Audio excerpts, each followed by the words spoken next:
Morning Anambra show, and this time around, for us to bring you Sports Splash.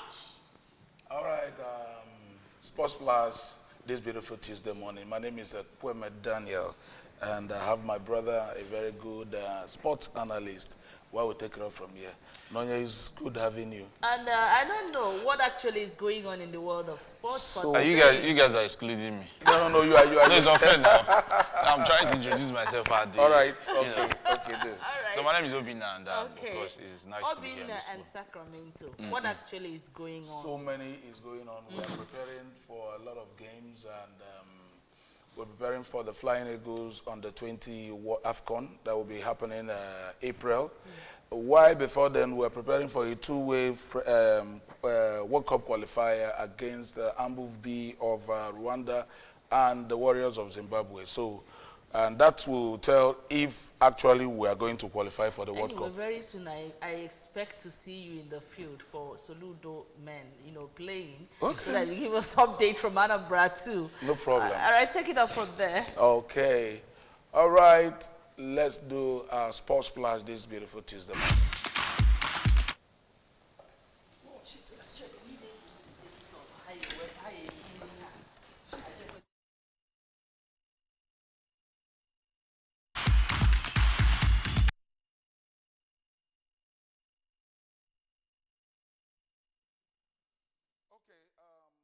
NFF mourns the passing away of former Super Eagles AFCON winner Ayo Ogulano, who died yesterday, a former Super Eagles player, and it's quite unfortunate we lost him.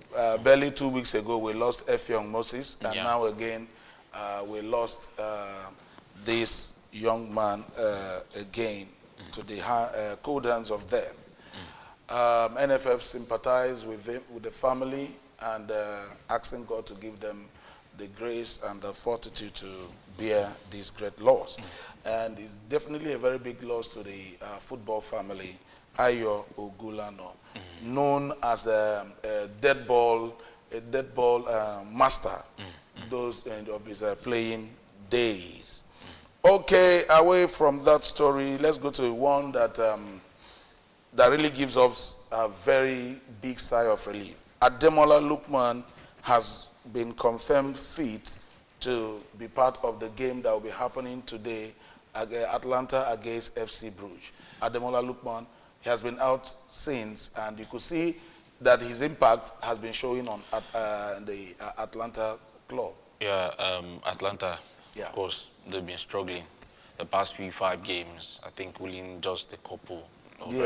So they've been struggling, and of course the importance of Ademola Lookman, like you said, was felt. His absence was felt. The fact that he wasn't part of the team was really felt. So it should be a good one. In fact, it's a good one. For us as Nigerians. Definitely. Yeah, of course, because hopefully he'll be representing the Super Eagles. I don't know what Eric Chelle would have done if Ademola Lookman hadn't been there. The thing is, if at the moment, we're talking about Super Eagles, at the moment, we've got lots of players. And it will be very difficult to miss. It will be very difficult to miss anyone in the Super Eagles at the moment. Not somebody that you already have precedents that you already know. Yeah, I know, but where we're likely going to have issues, where we're going to likely have issues in the Super Eagles is when we have in the central midfield department, in the defensive midfield department. These are the major issues where we have issues. But when we're talking about attackers, when we're talking about strikers, we're talking about wingers, we're talking about defenders, central backs, and all that. I think we have reasonably enough persons to actually cover up that. But coming back to Ademola, it's good that he is back at the moment, both for Atalanta and then the Super Eagles. Super Eagles, okay. All right, away quickly. Former Super Eagles goalkeeper Aloy Ago has stated that he is sure the Super Eagles would win the 2 games, the Rwanda game and the Zimbabwe. Are you falling in line with his The quality is there. stuff? The quality is there. Players, we've got enough players, no excuses. The new coach, he had a great, looking at the stats, managing Mali. He seems to really know what he's doing. and all that, Playing modernized yeah, football. playing modernized football, of course. But another thing is, most coaches, when they want to manage the Super Eagles or coach the Super Eagles, the same thing they say. They want to play attacking football, but somehow they They change. end up not doing that, like actually Jose playing, Pesiro, like who Jose ended Pesiro, up yeah, playing. who ended up playing a very conservative style or something like Yeah. that, So, but let's see what happens. Amidst the uproars, amidst the reactions and all that, let's hope that the coach comes in, and with the crops of players available, he gets the right result. Hopefully, we win both games. Both games. Okay, we're still talking sports on ABS Sports Plus. All right, the Super Eagles proposed friendly game with Russia divides NFF. Now, this is a very serious matter.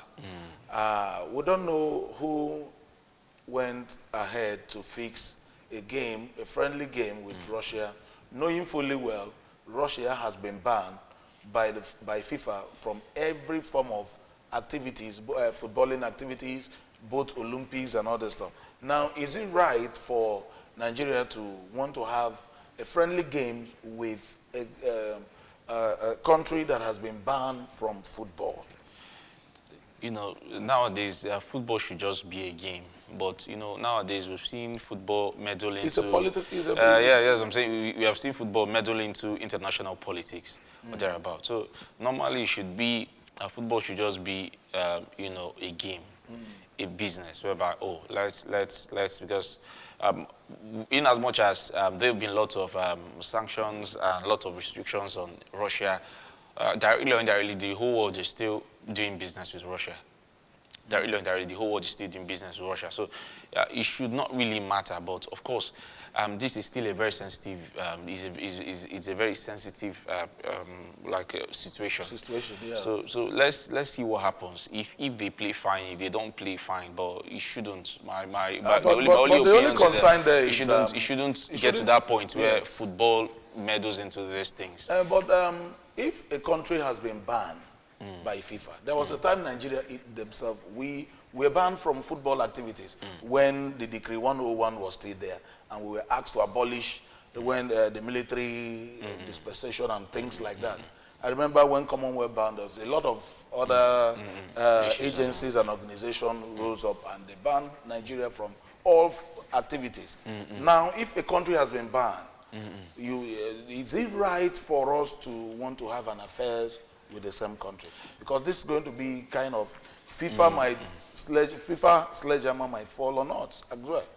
So we don't really need anything to jeopardize our qualification. It won't. It shouldn't, basically. Like I said, it's just football. We can decide to, play this game without, because I'm not one that knows the intricacies of fixing matches and all that. When I mean fixing matches, not the kind of, but, fixing matches between probably clubs, friendlies and all that. So I still maintain the point that at this point it shouldn't really matter. It's basically the game of football.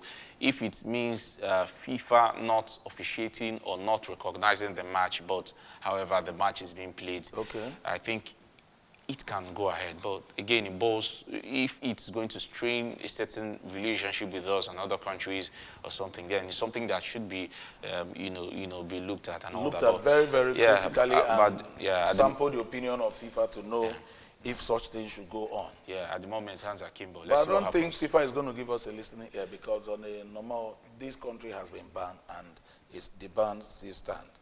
All right, away from that story, let's go to the next story we have for you. After about a year, the former Super Eagles coach, Jose Pesiro, became the new head coach of Zamalek. Yeah. And Zamalek have some Nigerians. But the real issue is, after it took him almost a year, not almost, it took him a year to get the job. Is it that when he left Nigerian Super Eagles, there was no suitor for him? I do not think it should matter now. The most important thing is that he's gotten a job. However, when you leave, sometimes when you leave a certain job, I think he resigned himself. He wasn't let go. He resigned himself. Sometimes you need that space to actually recollect, to see, these were the things you did wrong, these were the things you didn't get right, and try to get it right going into, the next phase. And of course, it's you know, it's a next phase for him. It's a new phase for him.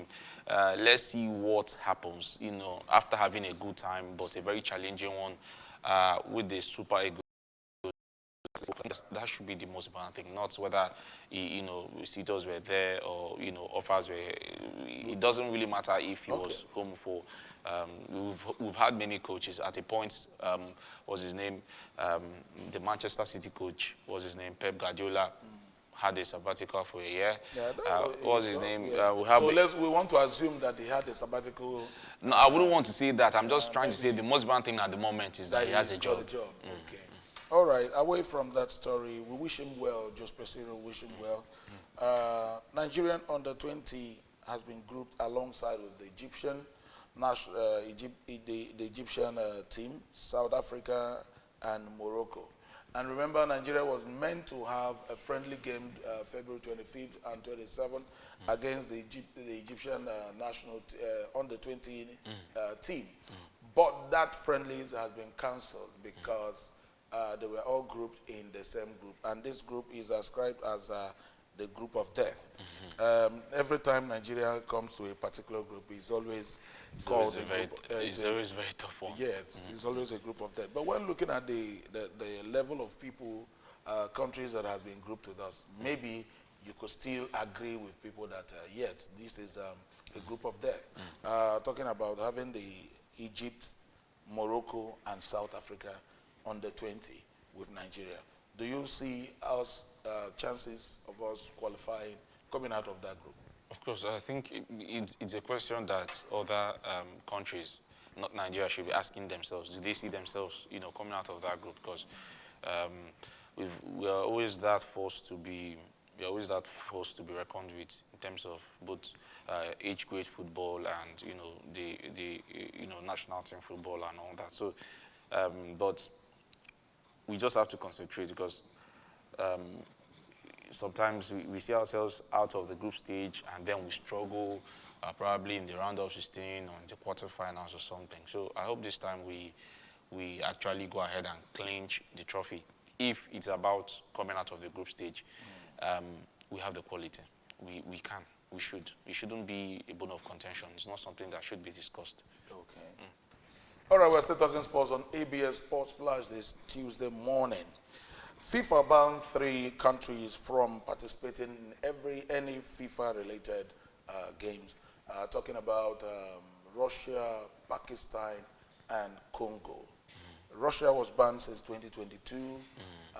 Pakistan and Congo were just recently banned from active because of government meddling with their affairs. Do you really see government staying away from national football? It's going to be a difficult one because, of course, you cannot say, oh, the government, you know, stays away completely because most of the funds for sponsoring football development, you know, directly or indirectly will always come from the government. In as much as, yes, FIFA does some kind of, will I say, reimbursement or try to financially support grassroots football or something like that, you know, but the government, it's more like it's their home. It's on them to. There would always be that interference. There will always be that interest on the part of the government. However, it should be a healthy one. We're seeing what's happening in Morocco. We're seeing what's happening in fact, let's talk about Northern African football. We're seeing the interventions there. We're seeing the support the government is giving there. We're seeing what's happening. Unless maybe what FIFA we are looking at what looking at is a less interference. No, it's not just about less interference. It's about positive interference. You know, I was talking about Northern Africa. We are looking at what's happening in what's it called, South Africa. You know, they were able to rally with the government support. They were able to host the 2010 World Cup. Morocco, they were able to very recently host the AFCON and all that. And now they're going to host the World Cup. So if the government just said, okay, let private persons do this, nothing would have happened and all that. So we keep seeing all these things. Say, okay, go to the Gulf area, talking about some parts of Asia, the Asia Minor part, and, you know, so we see government positive influence and interference. So it's not just about interference, it should be positive.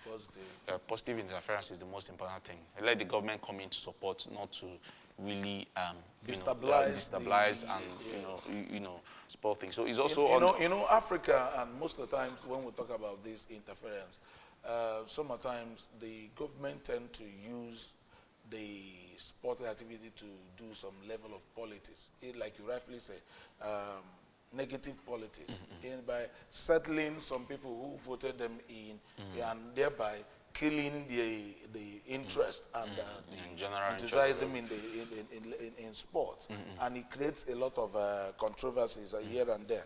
I think that's why FIFA normally come. I remember when ours were there, when there was a high level of interference, and this thing was reported to FIFA, and it became a very big one that FIFA had to strike us down, and before everything came back to normalcy. And ever since then, well, I don't think government will just close their eyes completely.